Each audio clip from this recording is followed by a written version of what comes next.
So, at these types of events, you're usually forced to think about really big things. The future. How will we save the world? How will we live in 50 years? How far off is artificial intelligence? It's just around the corner usually. Cars that can fly. Coffee makers connected to other coffee makers over the internet, collectively trying to perfect the perfect cup of coffee. Brand new parts of the brain. Space travel. Well, that's not really my thing. I wish it was. Instead, I focused my life on the mundane task of being a human being living together with other human beings. Mothers, brothers, sisters, teachers, employees. You know the drill. More specifically, I'm focused on the stuff that binds us together. The stuff that makes it possible for us to interact with each other. I tried to come up with a really spacey, cool, creative name for this, but I think it's called just communication. I tried to brandify it. It doesn't work. I called up my friend Anders, who's a really good guy with animation. He did like this, using all these bells and whistles. It just comes down to being plain old communication. When I think of communication, I think about the printer we have in our office. According to the guys who sold it to us, it's not broken, but it very rarely prints. Communication is a lot like that. It fails a lot, and it's really difficult to fix. I think we can all agree that somebody should have solved the whole printer issue by now, but it's really difficult to create a new way to communicate. So what I thought I'd like to do here today is to share with you a little trick that I came up with that makes it a little bit better, and at the same time, as an added bonus, it also makes life a little bit more interesting. But before we go on, we have certain formalia that has to be taken care of. Up here in the right-hand corner, you have a little asterisk. This asterisk denotes some legal text that I'm going to read to you now. You ready? Everything said by Niklas Bergh, hereafter referred to as the speaker, up to this point, presently and hereafter, may or may not hold up to scrutiny. Opinions and statements may not be in concordance with his employer, the TED organization, or the city of Östersund for that matter, or anyone else. Nothing of what is stated here has been scientifically proven, clinically tested, or even been published in one of those fancy scientific newspapers. The speaker has in fact never even read one of those. Using this talk as a reference or to quote it in a school paper may lead to failing grades or even suspension. The speaker holds no degree from any academical institution. In fact, he's been on temporary leave from a half-finished bachelor program for the last 15 years or so. What I'm trying to say is I made this all up on my own. And I threw away the paper too early. So, I need your consent to go on. Can we all agree to these terms and conditions? On the count of three, answer okay. 1, 2, 3. Okay. Thank you. Just about 30 seconds ago, I said I made this all up on my own. That wasn't true. I actually been unlucky. The thought that I based the whole talk of, somebody else had the nerve to think before me. And he also wrote a book about it, or used it in a book. That name is Daniel Gilbert, and he wrote in this book, it's mandatory reading for all human beings on Earth. Daniel Gilbert is a really smart psychologist. He works at Harvard and does all these things, and real TED Talks and all that. He's got some serious credentials, unlike me. What I've done is I've taken one of his ideas, I've ignorantly misunderstood it, and made it fit my world life. It's a technique I also recommend, by the way. It's another talk. So anyway, we all lead pretty dull lives. I think we can sort of agree on that. Most of what you did yesterday, you did the day before. During an average day, the element of surprise in our lives is completely gone. Yeah, I mean, it's something we share with almost everyone. It goes for librarians as well as stunt women or action heroes, if they exist. Anything that is repeated enough times becomes a routine, and routines are boring. And this is a good thing, because without this, we would not be able to survive in this world filled with information. If we didn't have that ability, we'd be better off just staying in bed. I drove here yesterday from Stockholm. To me, that's a pretty long drive, about 6 hours, or 7, if I be honest with you. I drive like a senior citizen. But when I drive this long, for large chunks of the time, my mind just wanders off. And I'm completely unaware that I'm managing a vehicle at a deadly speed, a speed that my great-grandfather could never dream of traveling at. I don't think I'm a hazard in traffic. Rather, I think you can all recognize this feeling. You look back at the last half hour of driving or so, and you don't remember anything. Your mind just seems to not have been there. You're driving, but it's just so damn dull, Bollnäs and all those places you have to pass, that it simply doesn't register. That's my view which leads me to my view on how the brain works using communication. Most of what passes in through our senses, using the eye here, goes through the filter and lands straight into the trash can, because it's just so bland and boring, and you've seen it all before, that there's no reason to save it to the hard drive. A very little part of what you experience in your life is actually saved to your brain. And if you're interested in communication, this is a real problem. Equally important and equally scientific graph. Our brain is constantly in prediction mode. While I'm talking here, you're adding up the words I'm saying and comparing it to everything you ever heard anyone else say before. You're using that information to try to predict which word I will say next. See what I did there? So smart. And you're pretty good at guessing. In fact, most of the time, you're pretty spot on.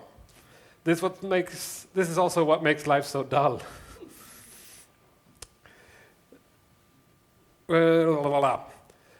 Anyways, so this is the part that I stole from Gilbert. He wrote like this: "It is only when your brain predicts badly that you suddenly feel avocado." I'm going to go out on a limb and say you weren't expecting a fruit to end that sentence. Could that be true? This might seem like a ridiculous sentence, but to me it formed my entire life philosophy, so bear with me. Avocado, to me, in my homemade definition, is the element of surprise in communication. And to me, that is something to strive for. If you have something to say and you want people to both notice and listen to it and remember it, being predictable is always a bad option. Being unpredictable is a good option. If you manage to startle your audience, or at least raise some eyebrows, you've come a long way closer to getting your point across. And once you have that raised eyebrow, something very primal happens in your audience's little brain here, and they suddenly become much more alert and very keen on knowing what will happen next. To achieve avocado is not very difficult. In fact, if you have something you need to do, there's usually just a few different ways you can do it that, reflects the norm, is the average way of doing it. And then an infinite number of ways you could do it avocado style and just confuse people. What usually happens is that people are lazy, nervous, or both. And the result is a world filled with communication you don't even notice, which makes it pointless. And life becomes a little bit more boring. This might sound a little bit fuzzy, so I thought I'd get into some really concrete examples. I have a son. He's about to turn 2. I'm proud to have a son. He's about to turn 2. I'm also very proud that I resisted the urge to put a cute picture of him, going for that. Oh. Parenthood does weird things with your sense of cool. Starting from the time where he could, cup his hand around an object, up until very recently, he spent most of his waking time stuffing stuff into his mouth. I'd like to think of my son as unique But I think this is something he shares with almost all kids his age group. What he's in fact doing is he's building up a giant library of tastes based on visual impressions. And as a grown-up, we still have that visual impression, and I find it fantastic to just look at things around you and try to imagine how they taste. And you can do that with a pretty good precision. Take this shoe, for example. You know what the rubber sole tastes like, right? The upper leather, you know, with some scent of old shoes and socks. It's nice. We simply have a huge database of taste in our mouth, in our heads, and it's based on vision. In Spain, or Catalonia, depending on where you stand on the whole separatist movement of Spain, there used to be a restaurant called El Bulli. For many years, it was known as the best restaurant in the world. It's now open again, I read on the internet, and not that it would matter to you, because it takes about 10 years to get a reservation there, and by that time you probably have developed some kind of allergy or something. But I hear it's worth the drive. Let me just...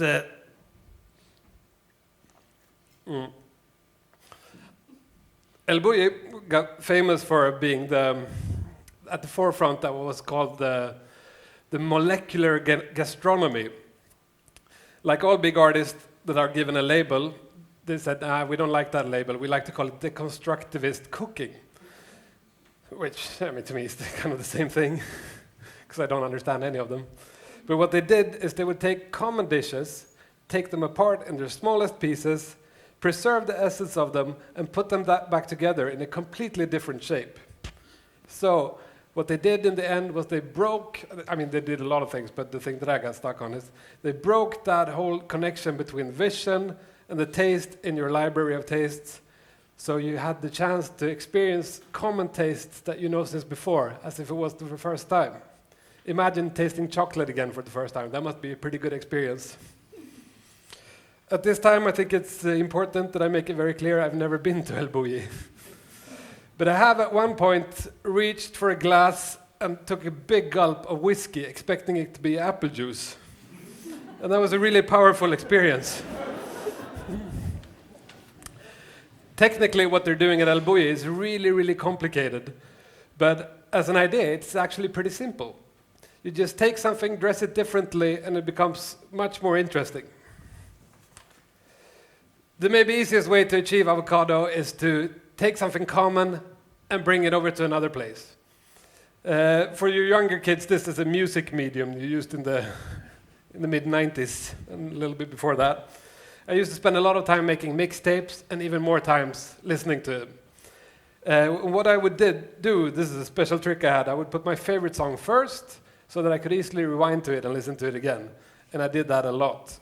And it only takes like 100 listens to a song before you start really shifting from loving it to be aggressively bored by hearing it. And this happened to me all the time. But one thing I noticed, and I hope you recognize yourself in this, is you have this song, you played it till death, and you don't ever want to hear it again. And then all of a sudden you're out driving or something and it comes on the radio and you start loving it again. You just shifted the place of that thing and it became much more interesting. And it's a powerful little thing to do. I don't know, it's really easy to apply at work as well.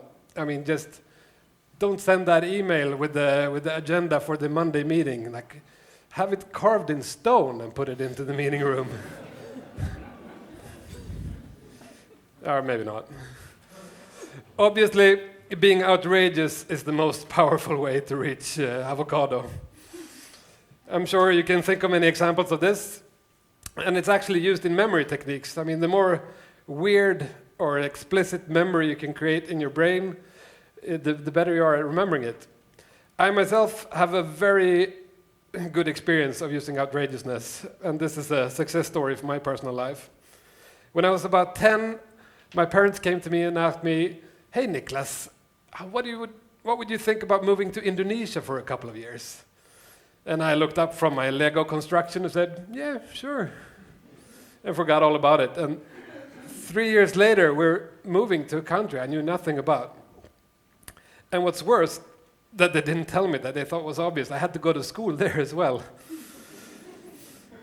So I started at this school called Bandung International School. It had a very colonial vibe.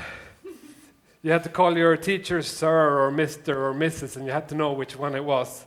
Kids from all over the world, and worst of all, everybody spoke English. So I came in there being really nervous, obviously. And I survived my first hour of school, and then I started feeling a little bit, weird. So I thought, this must be something I ate. And then I thought again and said, it must be pretty much everything I ate since I got here. And then I blacked out. I don't know how much later, but I woke up again, lying on the floor and puked all over it in front of half the school. And after that, I never had to introduce myself to anyone in that school. That was all taken care of. Very avocado. At this point of time of the presentation, I was planning for you to say, he's got a point. I really underestimated the importance of avocado in my life. Can we all agree on that? So it's very easy to think about avocado as something like your special super weapon that you only bring out when you really have to. But that's completely wrong. There's no point in doing communication that nobody notices. It's just a waste of time.